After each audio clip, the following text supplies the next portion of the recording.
Imagine a world where the very foundation of our modern financial system was flipped on its head overnight. A world where the paper in your wallet, the numbers in your bank account, suddenly weren't just symbols but physical, tangible wealth. This isn't a fantasy, not a speculative thought experiment from an economist's fevered dream. It's a day that almost happened, a moment in history when the US dollar, our global reserve currency, very nearly became gold again. And understanding why it almost happened and what stopped it reveals a truth about our money that most people never grasp. For decades, generations have been told that the dollar's link to gold ended in 1971. President Nixon slamming the gold window shut, detaching the dollar from any physical backing, unleashing an era of fiat currency. And that's largely true. But what if I told you there was a specific, nail-biting period, a hidden chapter in the early 1980s, when powerful forces within the US government and the highest echelons of finance were not just considering a return to gold, but actively planning for it. A plan so audacious, so revolutionary, it had the potential to rewrite economic history. To understand this near miss, we have to go back further, to the very origins of the system that made it necessary. The story truly begins in 1944, amidst the ashes of World War II. In Bretton Woods, New Hampshire, delegates from 44 allied nations gathered to create a new global monetary order. The goal: prevent future economic depressions and promote international trade. The solution: anchor the world's currencies to the US dollar, and in turn, anchor the US dollar to gold at a fixed price of $35 an ounce. This was the Bretton Woods system. The US dollar became the world's reserve currency, essentially as good as gold. Other nations' central banks could exchange their dollars for gold from the US Treasury. For a time, it worked. Global trade flourished. Stability returned. But hidden within this seemingly robust structure were the seeds of its own destruction. The fundamental flaw was simple.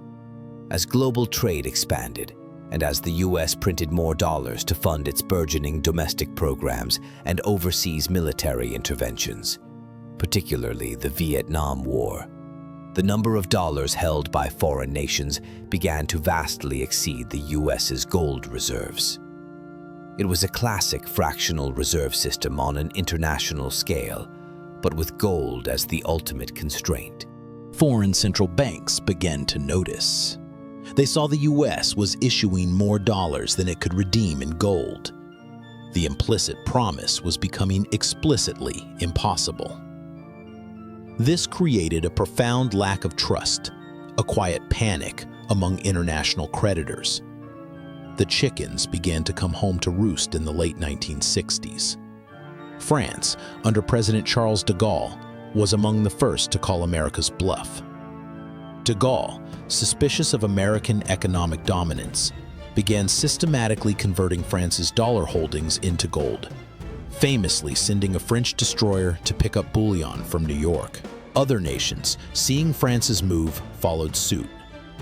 It was a slow-motion bank run, but instead of individual depositors, it was sovereign nations. The US gold reserves dwindled precariously. From over 20,000 metric tons in 1950, they had fallen to under 10,000 by 1970. The fixed price of $35 an ounce became a glaring fiction. In the open market, gold was trading at much higher prices, exposing the dollar's overvaluation. On August 15, 1971, President Richard Nixon, facing immense pressure and fearing an imminent collapse of the dollar, announced a series of drastic measures. The most significant: I have directed Secretary Connolly to suspend temporarily the convertibility of the dollar into gold or other reserve assets. The gold window was slammed shut. The dollar was officially untethered. The immediate aftermath of Nixon Shock was not pretty. The 1970s became a decade of unprecedented economic instability. Without the gold anchor, central banks were free to print money, and they did. Inflation soared. The toxic combination of stagnant growth and high inflation, stagflation, eroded savings and purchasing power. Gold, the asset the dollar abandoned, surged to over $800 an ounce by early 1980. This was the backdrop against which a radical idea gained traction. Perhaps the only way to restore stability was to shackle the dollar back to gold. In 1981, Ronald Reagan, inheriting this mess, established the U.S. Gold Commission. Its mandate? Assess and make recommendations with regard to the policy of the United States concerning the role of gold in domestic and international monetary systems. This was not idle speculation. This was a serious government initiative, packed with influential figures, tasked with exploring the actual mechanics of how the dollar could once again become gold. The commission, including gold advocates like Congressman Ron Paul, debated passionately, exploring a fixed gold dollar price. But the idea faced formidable opposition. The Federal Reserve, under its formidable chairman Paul Volcker, was vehemently against it. Volcker, who had dramatically hiked interest rates to break inflation, believed a gold standard would cripple the Fed's ability to manage the money supply and respond to crises, leading to deflation and recession. Powerful financial interests preferred the flexibility of the fiat system. The debate was a clash of ideologies, discipline versus flexibility. The final report, published in 1982, ultimately recommended against returning to a gold standard. The move was deemed too disruptive and restrictive. The moment passed. Fast forward to today. The anxieties that fueled the Gold Commission are more relevant than ever.